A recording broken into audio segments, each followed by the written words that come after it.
तो दोस्तों आज की इस वीडियो में जो हम बात करने वाले हैं, देखिए वो भी कंबाइन हार्वेस्टर से रिलेटेड ही बात करने वाले हैं। तो दोस्तों जैसे एक भाई का कमेंट आया था कि सर मैं गोरखपुर से हूँ, मुझे कंबाइन लेना है, इसी सीजन में लेना है और मेरे नाम पर कुछ भी नहीं है और मैं अपने ही नाम से कंबाइन हार्वेस्टर लेना चाहता हूँ, तो क्या मुझे कंबाइन हार्वेस्टर मिल जाएगा? और मेरी जो उम्र है वो 25 साल है, प्लीज रिप्लाई मी सर। तो दोस्तों इस तरह से भाई का कमेंट था। तो देखिए आज की इस वीडियो में हम भाई के कमेंट के अकॉर्डिंग डिटेल में बात करेंगे।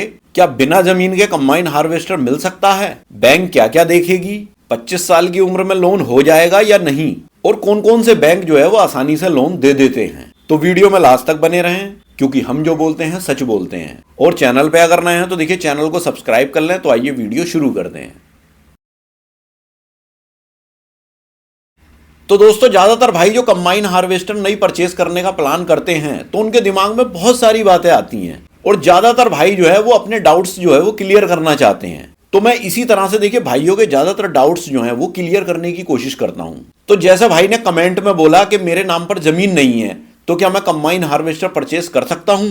मतलब मुझे कंबाइन हार्वेस्टर मिल जाएगी? तो देखिए भाई हाँ मिल जाएगी, लेकिन इसकी थोड़ी सी कंडीशंस होती हैं। तो सबसे पहली कंडीशन की बात कर लेते हैं कि क्या बिना जमीन के कंबाइन हार्वेस्टर मिल सकता है? तो देखिए दोस्तों हाँ मिल सकता है। अगर आप कस्टम हायरिंग या बिजनेस पर्पस पर कंबाइन हार्वेस्टर लेना चाहते हैं तो बैंक क्या करती हैं कि जमीन के बदले में दूसरी सिक्योरिटी ऑप्शंस देख लेती हैं। फिर दूसरा पॉइंट आता है कि बैंक क्या क्या देखेगी। तो इसमें यह सिचुएशन है कि अगर आपके नाम पर जमीन नहीं है तो बैंक ये चीजें आपकी देख सकती है। मतलब इसके कुछ ऑप्शंस होते हैं जो बैंक्स देखती हैं। तो ऑप्शन 1 की बात कर लेते हैं। तो ऑप्शन 1 में आता है को एप्लीकेंट या गारंटर। तो देखिए दोस्तों इसमें क्या होता है, जैसे आप कंबाइन हार्वेस्टर ले रहे हैं तो आपकी चाहे फादर हो, मदर हो या कोई ब्रदर हो, मतलब आपके ब्लड रिलेशन में जिसके नाम पर जमीन है या कोई भी इनकम है, मतलब चाहे गवर्नमेंट जॉब है, तो इस तरह से अगर है तो आप गारंटर के तौर पर उन्हें अपने साथ में लेकर के आप आराम से उसमें लोन हो जाता है। वो बैंक आराम से लोन दे देती है, ये चीज देखती है बैंक पहले। तो फिर उसका जो है आईटीआर या इनकम प्रूफ देखेगी।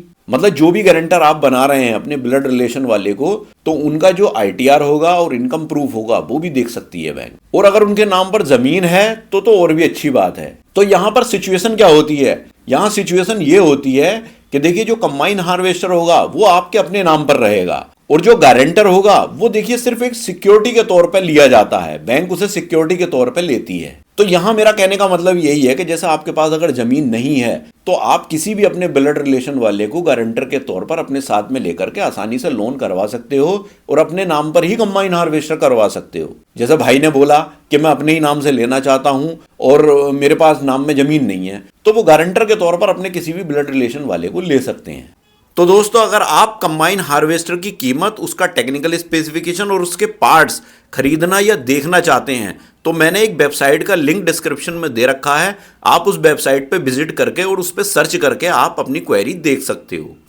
फिर देखिए ऑप्शन 2 क्या होता है जो बैंक देखती है? वो देखती है देखिए कैश मार्जिन ज्यादा। मतलब नॉर्मली जो बैंक जो डाउन पेमेंट मांगती है वो 15 से 25% डाउन पेमेंट मांगती है कंबाइन हार्वेस्टर का। लेकिन जब आपके नाम में जमीन नहीं होगी और आप अपने नाम में कंबाइन हार्वेस्टर कराना चाहते हो तो फिर यहां पर आपको क्या है कि डाउन पेमेंट आपको ज्यादा करना पड़ेगा। बैंक आपसे ज्यादा की डिमांड करेगी, 30 से 40% डाउन पेमेंट की डिमांड आपसे कर सकती है बैंक। मतलब वो आपसे कैश मार्जिन ज्यादा लेकर के चलती है। फिर तीसरा ऑप्शन आता है इनकम प्रूफ। तो देखिए इनकम प्रूफ में क्या होता है कि अगर आप पहले से ही हार्वेस्टिंग का काम करते हैं और जो आप ट्रैक्टर या कंबाइन हार्वेस्टर से जो इनकम करते हो उस इनकम प्रूफ को भी आप इसमें दिखा सकते हो। बस इसमें आपको दिखाना क्या है, जैसे बैंक स्टेटमेंट जो होता है उसमें रेगुलर एंट्रीज आपकी होनी चाहिए इनकम की, तो फिर आपको आसानी से लोन का अप्रूवल जो है वो मिल जाता है। तो दोस्तों ये तो बात हुई देखिए दूसरे पॉइंट की कि बैंक क्या क्या देखेगी। अब बात कर लेते हैं तीसरे पॉइंट की। जैसे भाई ने कहा कि 25 साल मेरी उम्र है, अगर आप बैंक से लोन लेते हैं कंबाइन हार्वेस्टर के लिए तो क्या 25 साल में होगा या नहीं होगा, इसकी बात कर लेते हैं।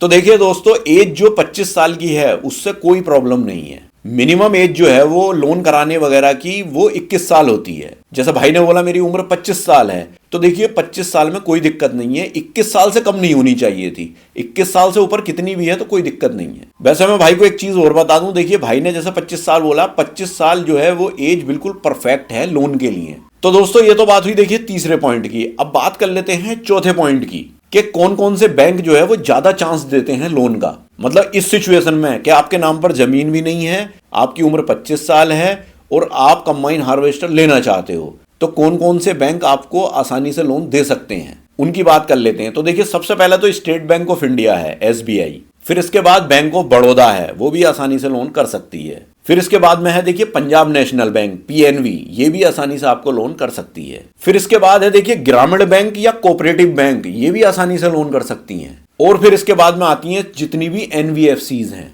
मतलब जैसे कि बजाज है, श्रीराम है, ये बहुत आसानी से लोन कर देती हैं, लेकिन इनका इंटरेस्ट रेट ज्यादा होता है। तो ये तो बात हुई देखिए चौथे पॉइंट की कि कौन कौन सी बैंक आसानी से लोन कर सकती हैं भाई को। तो दोस्तों इस वीडियो को रोक करके मैं एक इंपॉर्टेंट चीज आपको बता दूं। देखिए दोस्तों, मैंने एक DPR प्रोजेक्ट रिपोर्ट के बारे में एक वीडियो मैंने बनाई थी। उस पे मैंने एक DPR बनाते हैं भाई, उनका नंबर भी मैंने उस पे शेयर किया था। तो जैसे कि भाई का नंबर आप स्क्रीन पर ही देख रहे होंगे।